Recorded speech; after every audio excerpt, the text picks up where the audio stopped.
बिस्मिल्लाहिर्रहमानिर्रहीम। अस्सलाम वालेकुम डियर स्टूडेंट्स। आज हम पढ़ने वाले हैं, हमारे पास लेवल बायोलॉजिकल ऑर्गेनिजम्स के बारे में पढ़ेंगे। बस आज की इस वीडियो में इसलिए हम पढ़ने वाले हैं कि कैसे सेल मिलते हैं, तो कैसे हमारे पास मॉलिक्यूल बनता है, और मॉलिक्यूल के बाद टिश्यू, एंड टिश्यू के पास ऑर्गन, एंड ऑर्गन के पास ऑर्गन सिस्टम। ये सारा आज की वीडियो में हम पढ़ने वाले हैं। तो जो स्टूडेंट चैनल पे है, लाइक कर दे और एक सब्सक्राइब कर दे और कमेंट कर दे और वीडियो को आगे तक शेयर कर दे। तो चलिए स्टार्ट करते हैं 9th बायोलॉजी वालों गेट स्टार्टेड। तो यहाँ पर देखें लेवल ऑफ बायोलॉजिकल ऑर्गेनिज्म। देखें सबसे पहले हम बात करेंगे सब एटॉमिक पार्टिकल्स की। अब सब एटॉमिक पार्टिकल आपने केमिस्ट्री में भी पढ़ा होगा। इलेक्ट्रॉन होता है, प्रोटॉन होता है, न्यूट्रॉन होता है, इलेक्ट्रॉन के ऊपर नेगेटिव चार्ज होती है। सो स्टूडेंट्स यहाँ पर देखिए हमारे पास सब एटॉमिक पार्टिकल्स, सब एटॉमिक पार्टिकल्स बहुत छोटे होते हैं, बहुत मैटर के छोटे छोटे जरात होते हैं, यूनिट्स होते हैं। जैसे कि वो एटम्स से वो क्या होते हैं, बने हुए होते हैं, made up of the atoms. Atom is the smallest particles, बहुत छोटा पार्टिकल होता है, उससे मिलकर बने होते हैं। अब एटम के अंदर की भी सब एटॉमिक पार्टिकल्स होते हैं। ये देखें, ये एक एटम है।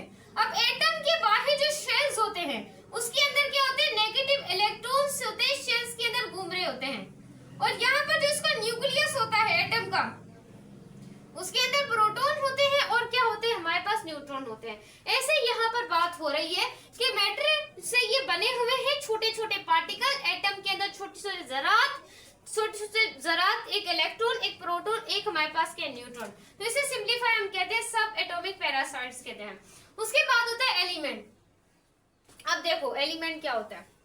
एलिमेंट का मतलब होता है कि ऐसा सब्सटेंस जिसे आप तोड़ ही ना पाए, छोटे छोटे सिंपलर सब्सटेंस में आप उसे ब्रेक ही ना कर पाए, तो उसे सिंपलीफाई हम क्या बोलते हैं, एलिमेंट कहते हैं। क्या बोलते हैं, एलिमेंट कहते हैं। उसके बाद हमारे पास है हमारी बॉडी या biological molecule. First year class के पहले चैप्टर में पढ़ेंगे इसके बारे में डिटेल में, कि हमारे पास बॉडी बनी हुई होती है 16 टाइप के बायो एलिमेंट से। वो कौन से बायो एलिमेंट्स होते हैं, जैसे कि हमारे पास जो मेजर होते हैं वो होता है carbon, hydrogen, oxygen, nitrogen, sulphur और फास्फोरस। ये क्या होते हैं, हमारे पास मेजर एलिमेंट्स होते हैं। और जो ट्रेस एलिमेंट्स होते हैं वो हमारे पास 10 होते हैं। उसके अंदर काफी एलिमेंट्स आ जाते हैं, वो आप फर्स्ट ईयर में डिटेल में पढ़ेंगे। उनकी कंसंट्रेशन, उनकी कंपोजिशन, ये सब पढ़ेंगे आप लोग। अभी के लेवल के लिए इतना काफी हो सकता है। उसके बाद हमारे पास है मॉलिक्यूल्स और compound. What is the difference between atoms, molecules and compound, जो देखते हैं यहाँ पर। एटम मिलते हैं तो एक मॉलिक्यूल बनता है, सबको पता होगा। उसके बाद हमारे पास एक होते हैं माइक्रो मॉलिक्यूल, इसमें डिफरेंस आता है, और एक आता है मैक्रो मॉलिक्यूल। अब जो माइक्रो मॉलिक्यूल है वो याद रखिएगा, वो डिफरेंट सब्सटेंस से मिलकर बनते हैं। जैसे कि हाइड्रोजन एक अलग एलिमेंट है और ऑक्सीजन एक अलग एलिमेंट है। डिफरेंट अगर हमारे पास एलिमेंट होते हैं वो आपस में मिलते हैं, मुख्तलिफ शक्लों के। एक है गोरा, एक है काला। अगर मुख्तलिफ जो शक्लों के मिलकर आदमी ये काम करते हैं और एक अपना नतीजा निकालते हैं, इस तरीके की आप एग्जाम्पल ले लें, डिफरेंट जनरेशन के, एक शीदी ले लें और दूसरा कोई गोरा सा ले लें, तो इनके बीच में कंपैरिजन करवाएं अगर वो एक फंक्शन करना चाह रहे हो। ऐसे बच्चों यहाँ पर है कि ये डिफरेंट कैटेगरी के हैं। तो ये हमारे पास क्या है, मैक्रो मॉलिक्यूल। उसके बाद हमारे पास होता है मैक्रो मॉलिक्यूल, ऐसे कि स्टार्च हो गया, प्रोटीन हो गया और लिपिड्स। अब याद रखिएगा प्रोटीन हमारे पास होते हैं, याद रखिएगा ये सांस नहीं लेते प्रोटीन, लेकिन प्रोटीन हमारे काम के बहुत ज्यादा होते हैं, हमारी जिंदगी का हिस्सा होते हैं। इस वजह से हम इसको बायोलॉजी के अंदर पढ़ते हैं। उसके बाद है ऑर्गेनेलीज। अब ऑर्गेनेलीज क्या होती हैं, वो क्या होती हैं, जो बायो मॉलिक्यूल से असेंबल होती हैं, उसके जैसी होती हैं, एक पर्टिकुलर वे से बच्चों को क्या करती हैं, ऑर्गेनेलीज को बनाती हैं। उसके बाद है move specific function inside the cell, कि कैसे जो स्पेसिफिक फंक्शन है वो सेल के अंदर। अब देखिए माइटोकॉन्ड्रिया, ये तो इतनी बार बताया, आपको लोगों को नहीं बताया, चलिए बता देती हूँ। Mitochondria it is a powerhouse of the cell. क्यों powerhouse of the cell कहते हैं, to make ATP. Ma'am ATP कैसे बनाता है, एटीपी की फुल फॉर्म क्या है, तो मैं बता देती हूँ। ATP it stand for adenosine triphosphate. ATP को कैसे बनाता है, क्या ये मुख्तियार है हमारी बॉडी के अंदर। देखिए भाई बच्चों यहाँ पर देखें, अगर मैं आपको सिम्बायोटिक थ्योरी थ्योरी आप पढ़ेंगे फर्स्ट ईयर क्लास के चैप्टर नंबर 6 जिसका नाम है प्रोकैरियोट्स।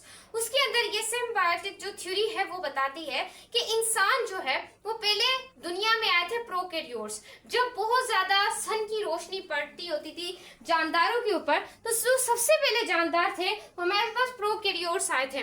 उन्होंने अपनी जिंदगी को बसर किया, मतलब कि जितनी भी हो अपने आप को वैसा, मतलब कि जैसी मतलब कि वहां पर एनवायरनमेंट था, जैसी कंडीशंस थी, प्रोकैरियोट ने अपने आप को बदल दिया। तो ये बदलने का बहुत काम करते थे क्योंकि इनके अंदर अलग अलग जीन्स होती थी। फिर आइडेंटिफाई होते गए, आइडेंटिफाई होते गए, आइडेंटिफाई होते गए, तो ऐसे ही माइटोकॉन्ड्रिया है। माइटोकॉन्ड्रिया भी इनका ही हिस्सा है कि अब वो यूकैरियोटिक की बॉडी में आ गया है, वो प्रोकैरियोटिक ऑर्गेनिज्म। इसके अंदर इस वजह से 17s राइबोसोम्स होते हैं। 70s क्या होते हैं? राइबोसोम। ऐसे ही हमारे पास होते हैं क्लोरोप्लास्ट, क्लोरोप्लास्ट भी 70। इन दोनों को जो माइटोकॉन्ड्रिया आप पढ़ेंगे बहुत इंपॉर्टेंट है। माइटोकॉन्ड्रिया और जो क्लोरोप्लास्ट है ये क्या है? सेल्फ एडजस्टिंग, यानी कि इसे कहते हैं हमारे पास ये दोनों खुद मुख्तियार है।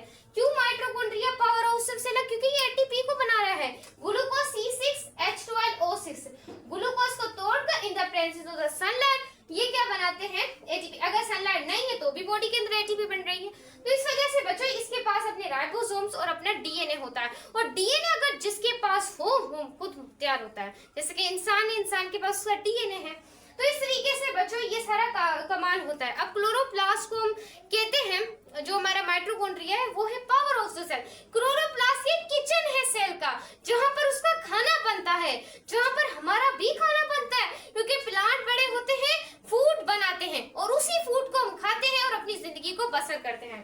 उसके बाद हमारे पास है tissue. The function of the tissue. Tissue हमारे पास में ग्रुप। पहले मैं आपको सेल के बारे में बता दूं। सेल क्या होता है? एक फंक्शनल और हमारा स्ट्रक्चरल यूनिट होता है हमारी जिंदगी का, ये आपने पढ़ा होगा। एक होते हैं प्रोकैरियोट, एक होते हैं यूकैरियोट। प्रोकैरियोट जो होते हैं उनका न्यूक्लियस ट्यूब नहीं होता, सही तरीके से बना हुआ नहीं होता, लेकिन यूकैरियोटिक का न्यूक्लियस सही तरीके से, अच्छे तरीके से बना हुआ होता है। और प्रोकैरियोटिक के अंदर कोई मेम्ब्रेन नहीं होती, ऑर्गेनेली जो होती है ना मेम्ब्रेन, वो नहीं होती। लेकिन जो यूकैरियोटिक होते हैं उनके ऊपर एक परफेक्टली बच्चों क्या बनी होती है? एक मेम्ब्रेन बनी होती है। Very important function, very very important function. I hope you clear and understand the topic. अब हम पढ़ने वाले हैं कि अगर जो सेल है वो अगर आपस में मिलेगा तो वो क्या बनेगा। अब हमारे पास आता है टिश्यू। टिश्यू क्या होता है? ग्रुप ऑफ सेल होता है। ये भी बच्चों फंक्शंस बहुत सारे करता है। जैसे एग्जांपल एपिथेलियल सेल हो गया। अब एपिथेलियल सेल हो गए, नर्व सेल्स हो गए, ये सारे इसके एग्जांपल है क्योंकि ये हमारी बॉडी की बाउंड्री को बनाते हैं। उसके बाद हमारे पास है ऑर्गन। अब what one ma'am? Organ. Organ जो होते हैं वो बने हुए होते हैं डिफरेंट टाइप के टिश्यूज से, मुख्तलिफ किस्म के टिश्यू के बने होते हैं जो वर्क करते हैं साथ में मिलकर, साथ में जोड़ा बनाकर, टुगेदर। उसके बाद फॉर्म ए स्पेसिफिक फंक्शन, यानी कि डिफरेंट टिश्यू, यानी कि फॉर एग्जांपल एक आदमी है जो कि है प्रोफेसर और दूसरा जो आदमी है वो है सीईओ। तो सीईओ और प्रोफेसर में बहुत फर्क है। जो सीईओ है वो पूरी कंपनी को चला रहा है, जिसके काफी ज्यादा वहां पर जो नौकरियां करते हैं, जिसे तो नौकर होता है सरकार। तो इस वजह से बच्चों को एससी उनके भी ऊपर होता है, उसके भी ऊपर होता है। अगर एससी और प्रोफेसर मिलकर साथ में काम करते हैं, जैसे डिफरेंट, ये डिफरेंट है, डिफरेंट मिलकर एक चीज का सोल्यूशन निकाल रहे हैं। यहाँ पर भी ऐसे ही है कि डिफरेंट टिश्यू मिल साथ में मिलकर एक बड़ा फंक्शन कर रहे हैं। बहुत आसान है, इसे हम कहते हैं ऑर्गन। जैसा कि हमारा पेट हो गया, अब पेट के अंदर हमारे पास चीफ सेल्स होते हैं, पैरासाइट, बहुत सारे हमारे पास सेल्स पाए जाते हैं। जब आप पढ़ेंगे फर्स्ट ईयर क्लास के अंदर तो आपको पता चलेगा। अब स्टमक आपको पता है जे शेप का एक ऑर्गन होता है। हार्ट क्या होता है? पंपिंग करता है ब्लड को। अगर हार्ट ना हो तो जो है वो पंप ही ना हो हमारा ब्लड, कैसे? ऐसा नहीं हो सकता। लेफ्ट आर्टरियम होता है, राइट आर्टरियम होता है, और right atrium, left atrium, left atrium में इतने वॉल्स होते हैं, राइट में ट्राइकस्पिड, बाइकस्पिड, ये सारे वॉल्स आप पढ़ेंगे। उसके बाद हमारे पास है ऑर्गन सिस्टम। ऑर्गन सिस्टम क्या होता है? ग्रुप ऑफ ऑर्गन, जोड़ा है ऑर्गन का, जो क्या करता है? काम करता है, एक परफॉर्म मेजर, एक बहुत ज्यादा मेजर फंक्शन करता है। कौन मेजर फंक्शन करता है? ऑर्गन सिस्टम हमारा, सही बोला, ऑर्गन सिस्टम। इसकी एग्जांपल है डाइजेस्टिव सिस्टम।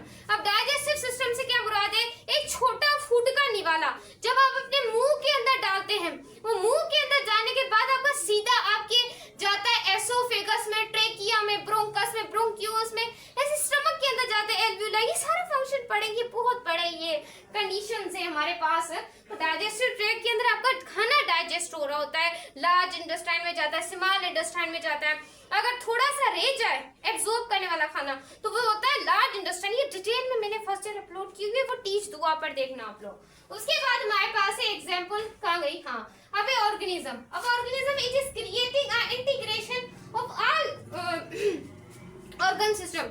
यहाँ पर आप इंटीग्रेट करते हैं, यानी कि फॉर एग्जांपल कोई मतलब कि फॉर एग्जांपल मैं चली जाऊं कहीं, वैसे आपको यही मैं कहीं जा नहीं रही क्योंकि एग्जांपल बहुत बड़ी हो जाएगी।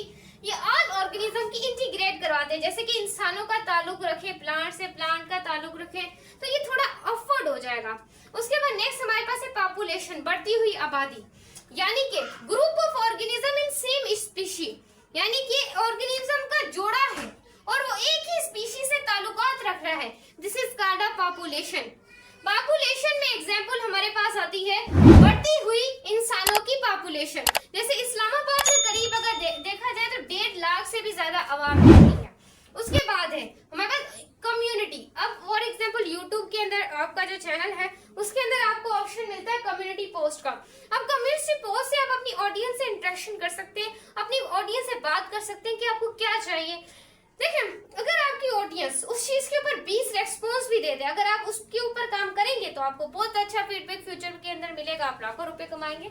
ऐसे यहाँ पर भी ऐसे ही एक कम्युनिटी होती है, यानी कि डिफरेंट लोग, मतलब कि कोई आपको चाइना से देख रहा है, कोई आपको केपीके से देख रहा है, कोई आपको पंजाब, कोई आपको सिंध से देख रहा है, तो डिफरेंट आप लोगों के पास के लोग हैं, वो आपसे इंटरेक्ट है, आपको चाहते हैं, आपका लेवल अच्छा है, आपका कॉन्फिडेंस अच्छा है, उनको आपकी वो चीज पसंद है। तो यहाँ पर देखें ग्रुप ऑफ डिफरेंट पॉपुलेशन एक ही सेम एरिया। जैसे कि अगर बायोलॉजी पढ़ रहे हैं आप, बायोलॉजी, तो मैं बायोलॉजी आपको एक साइड की नहीं पढ़ा रही, सिंध की, केपीके की, पंजाब की, इन तीनों साइड्स की देख करके सारे इसमें से पढ़े ताकि मुझे भी फायदा और आप लोगों को भी फायदा हो। उसके बाद हमारे पास है एग्जाम्पल फॉरेस्ट कम्युनिटी, जैसे ट्रीज, बर्ड्स, इंसेक्ट, ये सारे हो गए कम्युनिटी में। उसके बाद है इकोसिस्टम। इकोसिस्टम में क्या होता है, जब कम्युनिटी को प्लस करते हैं लिविंग ऑर्गेनिज्म। अब लिविंग ऑर्गेनिज्म में हवा, पानी, मिट्टी, ये सारी आ जाती। बहुत सिंपल है बच्चा, बहुत नाइन सिंपल है, वेरी इजी। उसके बाद एग्जांपल हमारे पास है जंगलात का इकोसिस्टम, एक बड़ा सा इकोसिस्टम हो गया। उसके बाद है बायो। बायो की एक सफेयर पार्ट ऑफ वर्ल्ड, दुनिया का हिस्सा जिसमें लाइफ एग्जिस्ट करती हो।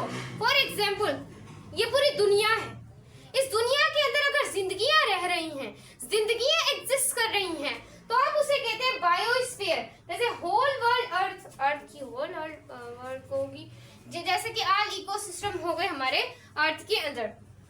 This is level biological organism. अब पढ़ते हैं इसका लास्ट टॉपिक। तो बंदरी कमरे से निकल।